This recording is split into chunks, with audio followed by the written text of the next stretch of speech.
today, by today I mean, as far as I can judge, in the last 2 decades, I think something quite new is emerging. If we are dealing with more traditional publicity, it operated at 2 levels mostly, and this I will try to do some kind of Hegelian trial.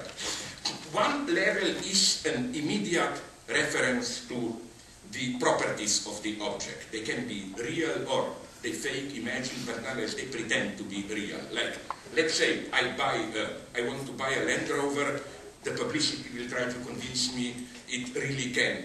You really can go with it, drive through water, climb up a steep mountain, it doesn't use too much gasoline and so on. Like reference to real properties of the object. Then we have the Thorsten Veblen stage of this commodity as a status symbol. The idea being commodity, you buy a commodity not so much for its use value, but because it gives you a certain status. Here the publicity would have been like, you want to impress, of course not in a direct way, but implicitly. You want to impress your peers, you want to signal your status, you're not just like other, buy a proper Land Rover. But as many people have noticed, for some I would say around last 200 years, a different type of publicity is more and more predominant, where you refer predominantly, again, neither to real properties of the object, nor to object in its symbolic dimension, commodity as a status symbol, but to cut a long story short, the experience it provides. So I claim that today's typical publicity would have been neither real properties or Land Rover nor the status it gives you, but something like, if I improvise in a totally stupid way, something like, do you feel alienated, lost in a big anonymous city, drive a Land Rover and it will release, you will feel as an authentic man again, you will, so all that stuff, like it will refer to the experience it gives you. And today I noticed, and now this brings me back to Ethos Water, Starbucks, we are going even a step further, where it's not only experience as such. Here already we can make a whole theory of how the baby, this is why I'm very skeptical about it, in contrast to my good friend Alain Badiou, the 68 movement was appropriated into our capitalist everyday life. As you probably know, no you don't know, you are too young, but okay, you can read about it. There were 3 big moments of 68, 3 targets of protest. A, factories, this kind of a serial Fordist work process which makes you stupid, alienated work. Then sexuality, family, sexual oppression, and school. Alienated universities, detached from life, where you are just drilled some useless knowledge and so on and so on. I think that today's postmodern, let's call it ironically, cultural capitalism integrated triumphantly this criticism. You know, we hear from older sides today how today, typical working place, it's no longer this kind of authoritarian serial work, it's more, how do I put it usually, autopoietic, self-organizing, creative interaction, all that. Of course, between the lines, we still do have old-fashioned work, but mostly we outsource it to China or Indonesia or whatever. As to sexuality, no problem today. I mean, I claim, in contrast to other of my friends like Judith Butler, I simply claim that heterosexual family is no longer a norm. My problem with Judith Butler is not so much that I disagree with her analysis. I agree with many things there. But that, to cut a long story short, what she is describing is for me simply the ideal type of already today's late capitalist subject.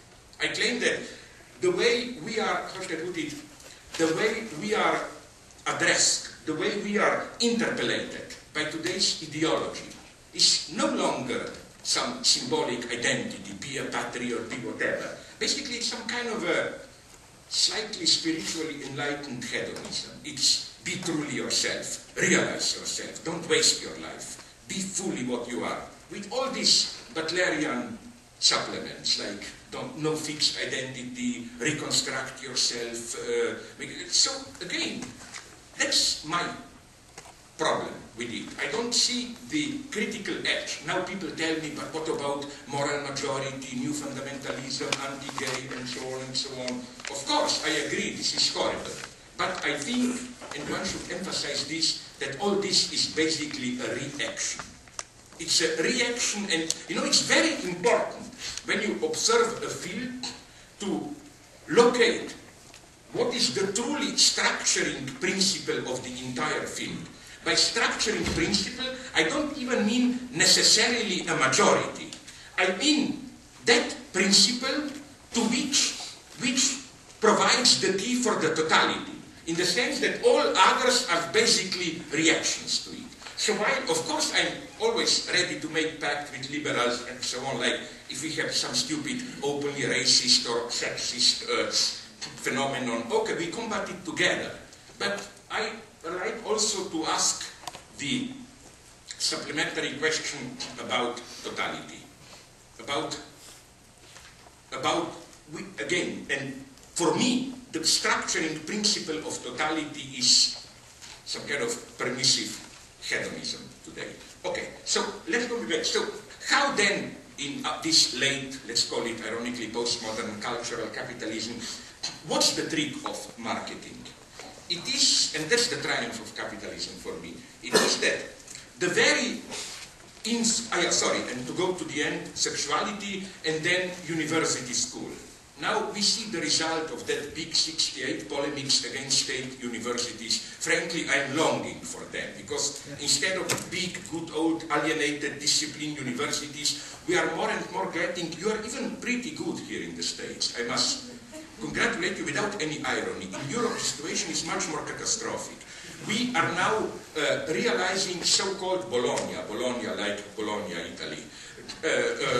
Bologna school reform, and the goal is, as they put it, to render knowledge useful to the needs of a society, which means, of course, the big target are human sciences, with these terrifying results that, for example, my friends in in UK, in England, are saying to me that even as in some philosophy departments, you get money from the state only if you can justify your program by getting in contact with private businesses, doing some kind of a quick education program, for example, for managers. I mean, people are openly corrupted here. My personal friend, official enemy political, Peter Sloterdijk, told me just 2 days ago, I met him in Venice. He told me that's how he earns most of the money today. He told me a month ago he spent a weekend with Mercedes top managers, just chatting with them, you know, this kind of a cheap philosophical wisdoms, what's going today in the world, global society and so on. Just giving them a kind of a general view, and he got 30,000 euros and so on and so on. So what I want to say is that on all three levels we are losing, but what is it? Which is then the additional, and we have it here in this bottle, additional drift in commodity. It's not only your experience as individual consumer, it's your social ethical experience which is provided. The message of this, helping children get clean water, is that when you buy a commodity, you don't just buy a commodity, you buy a whole social ethical experience, you do something, you know. This is why, for example, I'm sorry I don't have it here, I was so fascinated, I copied it, the last big, you also can get it on the web, of course, publicity poster, as it were, from Starbucks. When they say, when you buy a Starbucks cappuccino, you don't just buy a cup of coffee, you buy an ethics of life. And they enumerate in what way? That A, they are taking care of environment, paying better their workers and so on. So you participate in solving the problems of today's world, underdeveloped, illness, ecology and so on. Then they go on that they play it's almost kind of a primitive application of social theory. They claim that the problem of America today is that the sense of community is disappearing, no longer city halls or whatever where people meet, so they offer Starbucks as a place to reconstitute community and so on and so on. And then they even openly say, that's why our coffee is a little bit more expensive than others.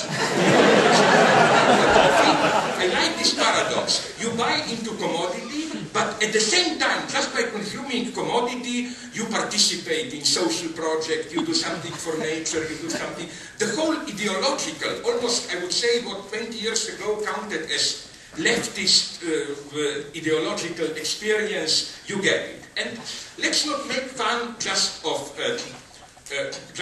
Starbucks. Let me take a more sacred topic, for which I'm usually even interrupted, people shout at me. Namely, that, for example, organic apples and so on. That's my big trauma. Like, why are you really buying